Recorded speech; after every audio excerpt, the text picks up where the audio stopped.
नमस्कार दोस्तों, आपका स्वागत है। आज की हमारी कहानी है वृद्ध आश्रम से छुट्टी लेकर आई माँ। सारा दिन क्या माँ के कमरे में पहरा दोगे? अरे मैं आपकी बीवी हूँ, ब्याह के लाए हो मुझे। कुछ मेरे प्रति भी जिम्मेदारी है कि बस माँ से ही चिपके रहोगे? सविता जी बोली, बहू मैं बीमार थी, इसीलिए प्रवीण मेरे पास पूरी रात बैठा रहा था। आप तो हमारे बीच में ना बोले तो ही अच्छा है माँ जी। जब से आई हूँ यही देख रही हूँ, बस दिन भर बेटा बेटा करती रहती हो। प्रवीण, मैं तुम्हारी बीवी हूँ, मेरे प्रति भी तुम्हारा कुछ फर्ज बनता है। हमेशा माँ के पास ही चिपके रहते हो, मुझे ये सब नहीं पसंद। इससे पहले प्रवीण कुछ बोलता, प्रिया सुनाकर अपने कमरे में चली गई। एक दिन सविता जी का बेटा नाश्ते की प्लेट उठाते हुए कहता है, प्रिया माँ कब से भूखी बैठी है, क्या मैं उसे एक गुलाब जामुन खाने को दे दूं? गुस्से में तमतमाती हुई प्रिया बोली, आपसे कितनी बार कहा है सासू माँ की फिक्र मत किया करो। क्यों आप मेरा भेजा खा रहे हैं? मैंने उस बुढ़िया के लिए थोड़ी ना गुलाब जामुन बनाया है। काम धाम तो करती नहीं है, बस बैठे बैठे गुलाब जामुन खाना है। प्रिया, माँ तो काम करना चाहती है, पर तुम ही उन्हें किचन में नहीं आने देती। कुछ ज़्यादा नहीं बोलने लगे हो प्रवीण? प्रिया बोली तो प्रवीण ने चुपचाप अपने नाश्ते का प्लेट उठाया और गुलाब जामुन समोसा खाकर उसे बहुत मज़ा आ गया। दरअसल प्रिया और प्रवीण की लव मैरिज हुई थी और प्रिया को सास का झमेला तो घर में चाहिए नहीं, लेकिन प्रवीण ने उसे झूठ बोला कि उसकी माँ नहीं है। लेकिन जब शादी होकर घर आई तो उसकी सासू माँ ने उसका स्वागत किया तो वह तुरंत ही जल भुन गई और कमरे में घुसते ही सारे कपड़े सामान इधर उधर फेंकने लगी। आपने मुझसे झूठ बोलकर कोर्ट मैरिज की थी, आपकी माँ नहीं है, पर आपकी माँ जिंदा है। मुझे यहाँ सुबह सुबह उठकर चाय देना, दिन भर सास के आगे पीछे घूमना बिल्कुल पसंद नहीं है। मुझे किसी भी बूढ़ी औरत की जी हजूरी करना अच्छा नहीं लगता। जिस दिन से प्रिया की शादी प्रवीण से हुई थी उस दिन से वो सासू माँ को परेशान किए हुए है, जबकि सविता जी उसे अपनी बेटी की तरह मानती है। उसके कामों में कोई टोका टाकी नहीं करती, कहीं भी आना जाना हो स्वतंत्र बिल्कुल आज़ाद है। पर उसे अपनी सासू माँ एक फूटी आँख भी नहीं सुहाती थी, वह उनके साथ रहना भी नहीं चाहती थी। प्रवीण ने उससे झूठ बोलकर शादी की थी, लेकिन उसे माँ से लगाव था। आज प्रिया का जन्मदिन था तो इसीलिए प्रिया ने आज बहुत सारी तैयारी कर ली थी। तरह तरह के पकवान बनाए, समोसा, गुलाब जामुन, बर्फी और न जाने क्या क्या। शाम को एक छोटी सी पार्टी थी जिसमें प्रिया के कुछ खास रिश्तेदार और सहेलियां आने वाले थे। प्रिया ने थाली उठाया और उसमें चावल और नमक रखकर अपने पति प्रवीण से बोली, जाकर नाश्ता बुढ़िया को देख कर आओ। प्रवीण चुपचाप माँ के कमरे में थाली लेकर पहुंच गया। माँ तो दरवाजे पर ही खड़ी थी क्योंकि वह भूख से छटपटा रही थी। अपने बेटी को सामने खड़े देखकर बहुत खुश हो जाती है और थाली लेकर कहती है, मेरी लाल क्या लाया है? आज तो बहू का जन्मदिन है, कुछ स्पेशल खाना लाया होगा। गुलाब जामुन की महक से पूरा घर भर गया है और मुझे तो गुलाब जामुन खाना बहुत पसंद है, ला दे मुझे। बैठ जा। नहीं माँ, मैं यहाँ ज़्यादा बैठूंगा तो प्रिया गुस्सा करेगी। आज उसका जन्मदिन है तो मैं उसका मूड खराब नहीं कर सकता। लो तुम खाना खा लो। थाली में चावल और नमक देखकर तो सविता जी की भूख ही मर गई। थाली देखते ही खून के आंसू छलक पड़े। माँ, आज प्रिया ने समोसा, गुलाब जामुन बहुत कुछ बनाया है, प्रवीण ने कहा। इतना सुनते ही सविता जी के मुंह में पानी आ गया। कई हफ्तों से चावल नमक, कभी रोटी अचार खाते खाते ऊब सी गई थी। सविता जी बोली, पर बेटा तुम मेरे लिए तो कुछ मीठा भी नहीं लाया, एक गुलाब जामुन ही ले आता। अरे चावल नमक कितने रूखे हैं, यह मैं कैसे खाऊंगी? मैं तो गुलाब जामुन उठा कर ला रहा था माँ, चुपके से। पर प्रिया की नज़र मिठाई पर पड़ गई और कहने लगी, ये सब चीज़ें मैंने उस बुढ़िया के लिए नहीं बनाई हैं, उसकी सहेलियां आ रही हैं तो उनको ही खिलाएगी। अभी वह नासमझ है ना माँ, धीरे धीरे सब समझ आ जाएगी। अच्छा बेटा, तुमने गुलाब जामुन खाया? हाँ हाँ, मैं तो गुलाब जामुन समोसे सब खा कर आया हूँ। कैसा बना था? बहुत स्वादिष्ट बना था। इतना सुन वह खाने के लिए तड़प उठी। उनके मुंह से लार टपकने लगी और जीभ निकालते हुए सविता जी बोली, अभी गुलाब जामुन है? माँ, मैं देख कर आता हूँ। प्रिया अभी कमरे में गई है, अगर सोती रहेगी तो मैं चुपके से आपके लिए गुलाब जामुन उठाकर ले आऊँगा। प्रवीण माँ के कमरे से बाहर आता है और सब कमरों में बारी बारी से झांक कर देखता है कि प्रिया कहाँ है। वह देखता है प्रिया अपने कमरे में बैठकर आराम से अपनी सहेलियों से हंस हंस कर फ़ोन पर बतिया रही है। फिर चुपके से किचन में घुस जाता है और अपने हाथों में एक गुलाब जामुन छुपा कर ले आता है माँ के कमरे में और सविता जी को दे देता है। सविता जी गुलाब जामुन को देखती है, उनकी आंखें खुशी से चमकने लगती है और जल्दी जल्दी गुलाब जामुन मुंह में पूरा एक बार में ही भर लेती है। प्रवीण ये सब देखकर कहता है, क्या माँ, एक बार में ही मुंह में भर लिया? आराम से खाओ, नहीं तो गले में अटक जाएगा। और वह गुलाब जामुन चेक करने लगी। पर सविता जी कहती है, तू सच कह रहा था, गुलाब जामुन तो बहुत टेस्टी बना है, मुझे और खाने का मन कर रहा है। एक काम कर बेटा, अब जाकर एक समोसा ले आओ।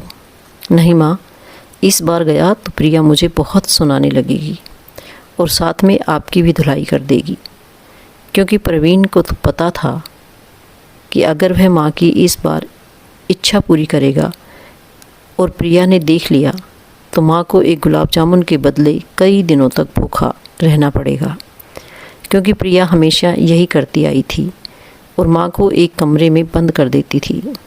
प्रवीण से बार बार समझाया था पर वह उसकी बिल्कुल ना सुनती।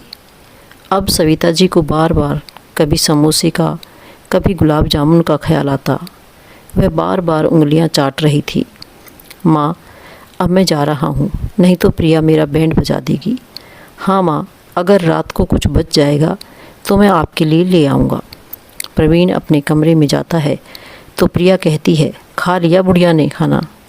हाँ, पूरा चट करके खाया है। क्यों, ऐसा कौन सा पकवान दिया था? वह तो चावल नमक चट करके खा जाती है। झूठ मत बोलो, मुझे पता है आपने उन्हें एक मीठा ज़रूर खिलाया है, क्योंकि मैंने पूरे 30 गुलाब जामुन बनाए थे। एक आपने खाया, एक मैंने, तो इसमें 28 होने चाहिए ना? वह तो 27 गुलाब जामुन। कहाँ गए मेरे एक गुलाब जामुन? ज़रूर उस बूढ़ी अम्मा को आपने खिलाया है। नहीं नहीं प्रिया, तुम गलत समझ रही हो। वह तो तुम्हारी उंगलियों में जादू है ना। इतना अच्छा बनाया था कि मुझसे कंट्रोल नहीं हुआ और मैंने एक और खा लिया। ठीक है स्वीट हार्ट, अब मैं जा रहा हूँ, मुझे ऑफिस के लिए देर हो रही है। शाम को बर्थडे पार्टी में मिलते हैं। शाम को प्रिया के सारे रिश्तेदार और फ्रेंड आते हैं। घर में खूब हंसी का माहौल रहता है, पर बेचारी सविता जी एक कमरे में बंद पड़ी थी। क्यों बंद पड़ी थी, किस चीज़ की सज़ा उन्हें मिल रही थी, उन्हें तो समझ नहीं आ रहा था। सास बनना उनकी ज़िंदगी का सबसे कठिन दौर था, जो आज वह जी रही थी और रोए जा रही थी। और प्रिया अपनी सहेलियों और यारों के संग खूब मज़े से अपना जन्मदिन मना रही थी। किसी ने पूछा भी नहीं कि तुम्हारी सास कहाँ है। अच्छे अच्छे खानों की खुशबू सविता जी के कमरे में पहुंच रही थी और वो खुशबू से ही अपनी भूख मिटा रही थी। प्रिया को जन्मदिन की ढेरों बधाई देने के बाद सब मेहमान घर जाने लगे तो प्रवीण ने गिफ्ट खोलकर प्रिया को दिखाया। उधर 56 भोग खाने की चाहत में सविता जी बेचैन हो रही थी।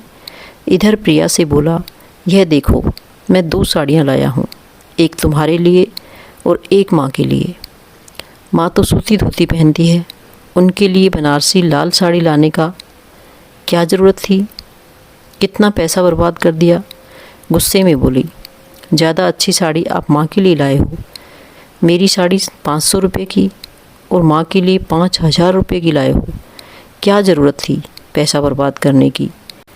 क्या साड़ियों का वटी लगाएगी? कहाँ जाना होता है? बक्से में तो सारी चीज़ें बंद है। प्रिया, हद होती है बचपने की।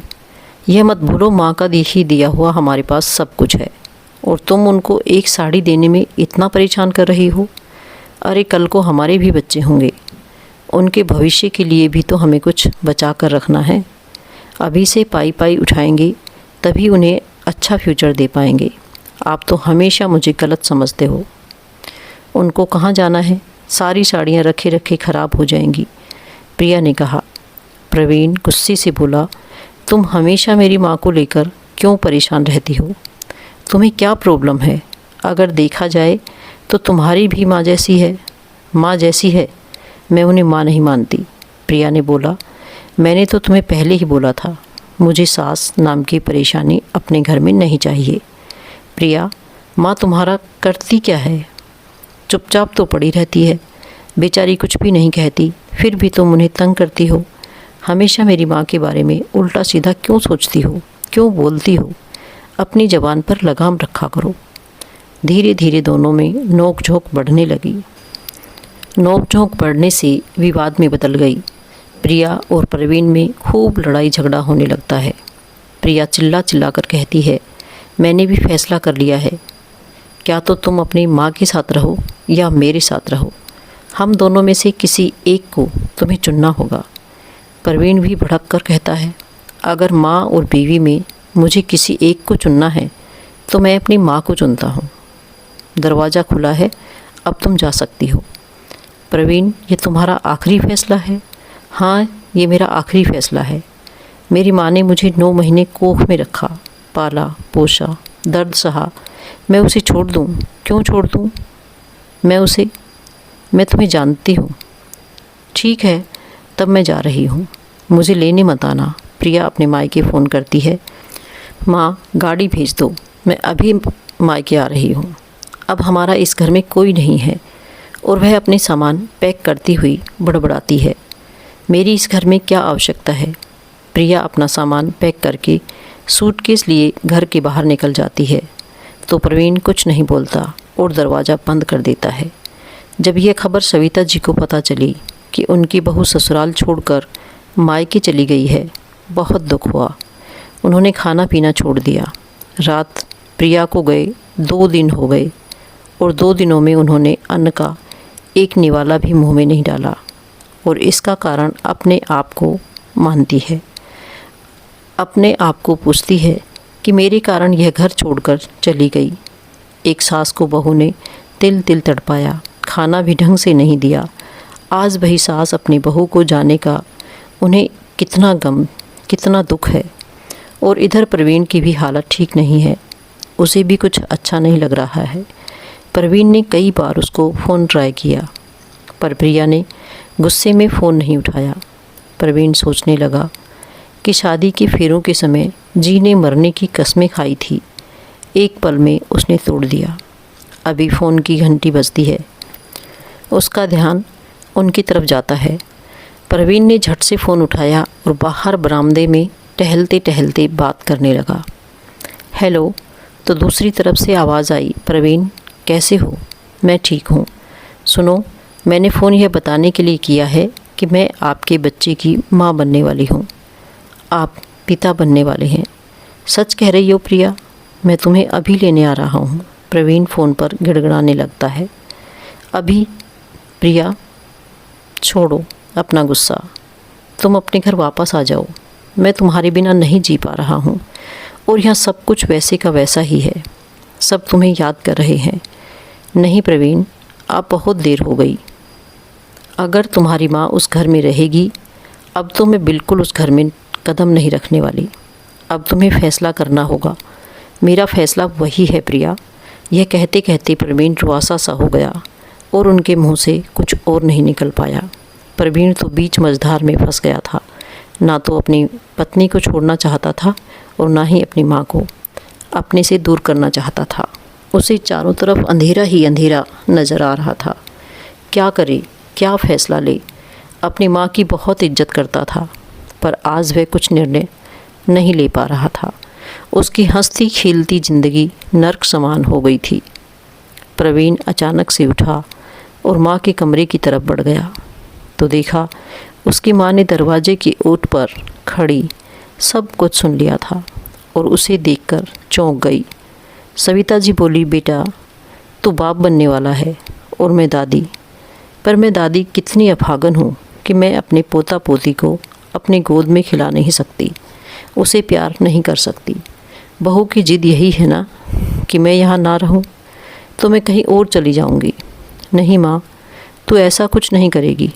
सविता जी प्रवीण की बातों को सुनकर बहुत देर तक खामोश रही और फिर अंत में फैसला लिया, वृद्धाश्रम चली जाऊँगी, पर बेटी बहू की ज़िंदगी को नर्क जैसा नहीं होने दूँगी।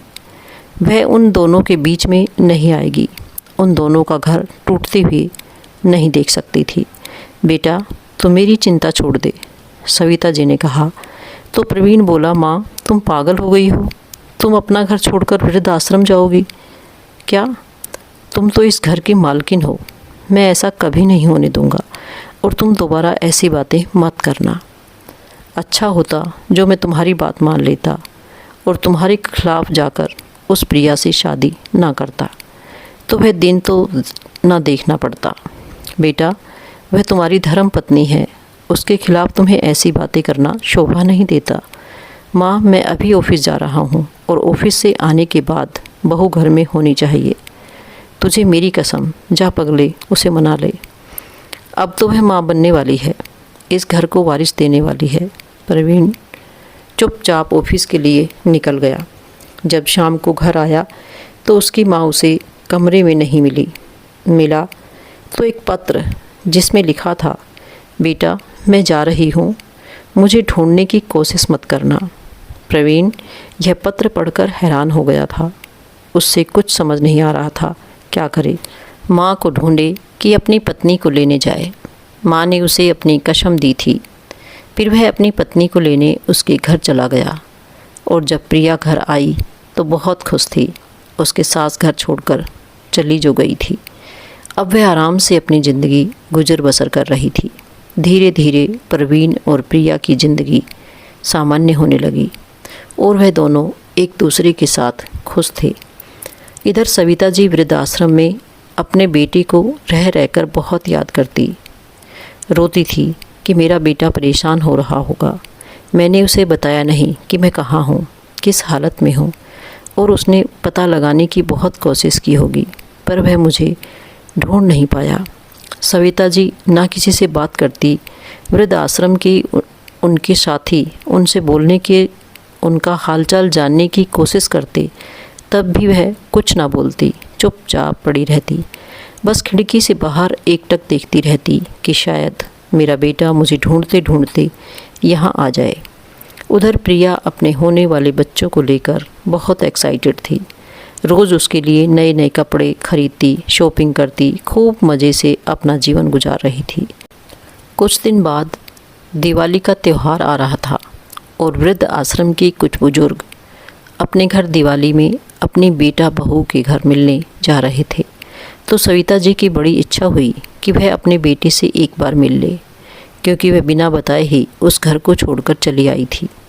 वृद्ध आश्रम से 1 घंटे की छुट्टी लेकर वह अपने बेटे बहू के घर पहुंची तो देखा उनके घर में बहुत चहल पहल है। आसपास के पड़ोसियों से पूछा तो पता चला कि उनकी बहू की गोद भराई की रस्म है और बहुत सारे मेहमान आए हुए हैं। हलवाई खाना बनाने में जुटे हैं और नौकर चाकर साफ सफाई कर रहे हैं। सविता जी ने सोचा कहीं बहू उनको देखकर गुस्सा ना हो जाए, तो उन्होंने कामवाली के कपड़े पहनकर घूंघट करके अंदर अपने बेटे बहू के घर में घुस गई। वह भी सोच रही थी, यह भी क्या किस्मत मैंने पाई है, अपने ही घर में वेश बदल कर गुजरना पड़ रहा है। बेटे बहू को कमरे के बाहर झाड़ू लेकर डस्टिंग करने लगी। तभी उन्होंने जो सुना उससे तो उनकी आंखें चार हो गई, उनके पैरों तले ज़मीन खिसक गई। बेटा ज़ोर ज़ोर से हंसते हुए अपनी पत्नी प्रिया से कह रहा था, हमने भी क्या खूब खेल खेला, क्या ज़बरदस्त नाटक किया। माँ को घर से बाहर करने में और माँ की पूरी सच्चाई पता भी न चली। वह सोचेगी बेटा मुझे घर में रखना चाहता है, मेरा बेटा मुझसे बहुत प्यार करता है और प्रिया घर से निकालना चाहती है, पर मैं तो उस बुढ़िया से छुटकारा पाना चाहता था। ताकि मैं अपनी पत्नी को खुशी से रख सकूं। इसीलिए हम दोनों ने मिलकर ऐसा नाटक किया कि वह खुद ब खुद इस घर को छोड़कर वृद्धाश्रम में चली गई। हमें तो उनसे छुटकारा भी मिल गया और लोगों के ताने भी नहीं सुनने पड़े। प्रिया भी प्रवीण की बातों को सुनकर खूब हंस रही थी। हाँ प्रवीण, तुम्हारा साड़ी वाला भी ड्रामा बहुत ज़बरदस्त था। और प्रिया, तुम जब घर छोड़कर चली गई थी तो माँ का हाल तो पूछो मत, क्या हुआ था। छोड़ो जी, आज हम उस बुढ़िया को याद करके अपना दिन क्यों ख़राब कर रहे हैं। थोड़ी देर में सब मेहमान आने वाले हैं, मैं देख लेती हूँ ये हलवा पूरी और क्या क्या आइटम बन गया है, ताकि मैं सब चीज़ों की सेटिंग करवा दूँ। और माँ का बड़ा वाला कमरा तो खाली हो गया है, हम लोग उसी कमरे में फंक्शन करेंगे। मैं उस बुढ़िया की तस्वीर भी हटा देती हूँ ताकि किसी की नज़र वहाँ पर ना पड़े, नहीं तो लोग पूछेंगे कि माँ कहाँ है। अच्छा हुआ इस घर से आप ही चली गई और हम उनका चेहरा भी नहीं देखना पड़ रहा। सविता जी के कमरे में जाकर उनकी तस्वीर को हवा में उछाल कर फेंक देती है और प्रवीण माँ की अलमारी खोलकर उनकी बनारसी वाली साड़ी निकालता है और कहता है, स्वीट हार्ट, यह साड़ी मैं तुम्हारे लिए ही लाया था, तुम पर खूब फबेगी, इसे पहन लो, पूरे 10,000 की है। प्रिया की खुशी का तो ठिकाना नहीं रहा।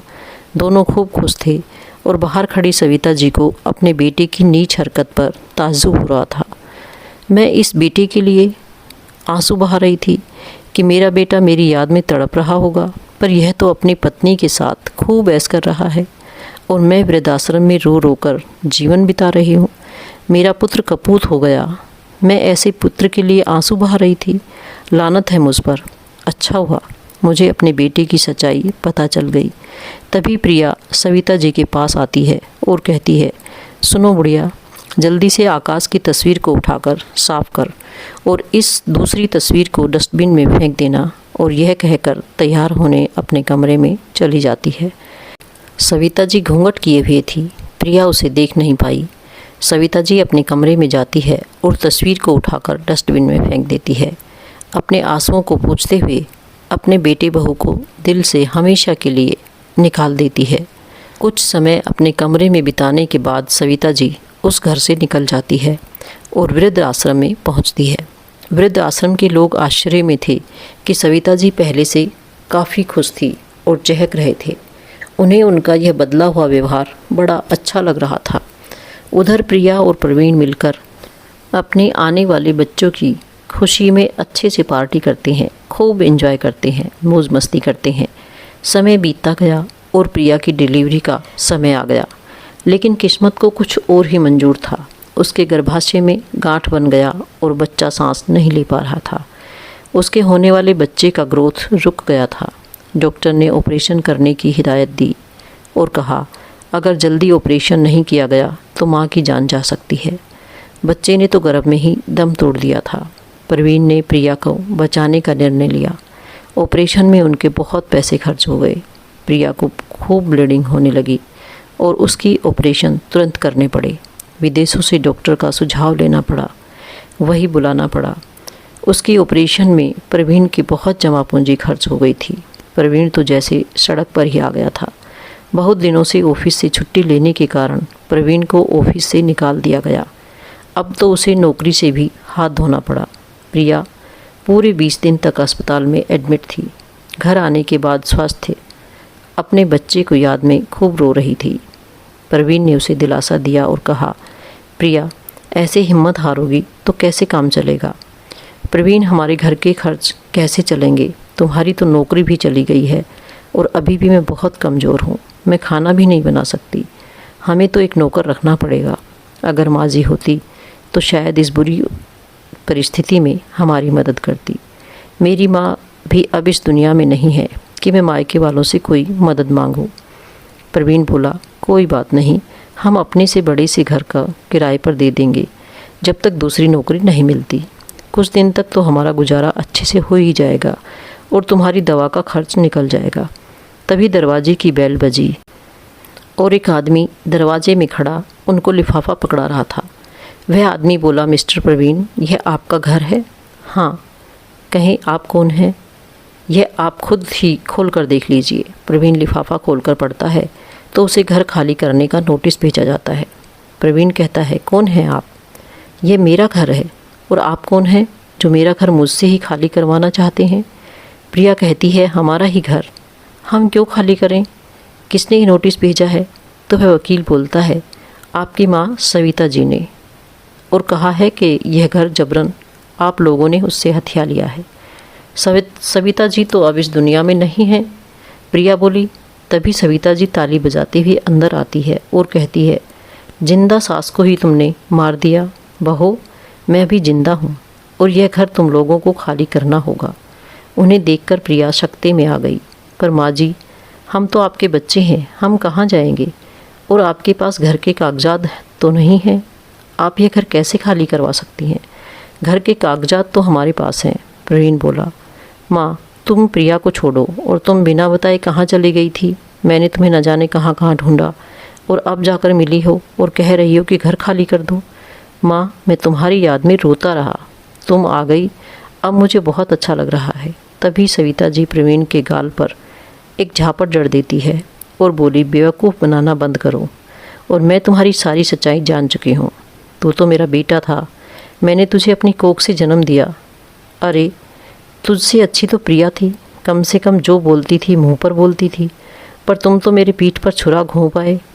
उस दिन गोद भराई की रस्म कर रहे थे, तुम दोनों पार्टी दे रहे थे। उस दिन मैं इस घर में कामवाली बनकर आई थी और मैंने तुम्हारी और बहू दोनों की बातें सुन ली थी। और जब मैं तस्वीर साफ़ कर रही थी तो मैंने अपनी अलमारी से इस घर के कागजात निकाल लिए जो कि मेरे पति ने मेरे नाम पर किए थे, और अब ये घर वृद्धाश्रम के नाम पर कर चुकी हूँ। और इस घर में मुझे वृद्ध आश्रम बनाना है ताकि कोई भी बेटा अपनी माँ को अगर निकाले तो कम से कम उसे एक घर मिले। इसलिए अब तुम दोनों यहाँ से जा सकते हो। मैं तुम दोनों का चेहरा अब एक पल भी बर्दाश्त नहीं कर सकती। अपनी माँ के मुंह से जब प्रवीण ने यह बात सुनी तो भौचक्का रह गया।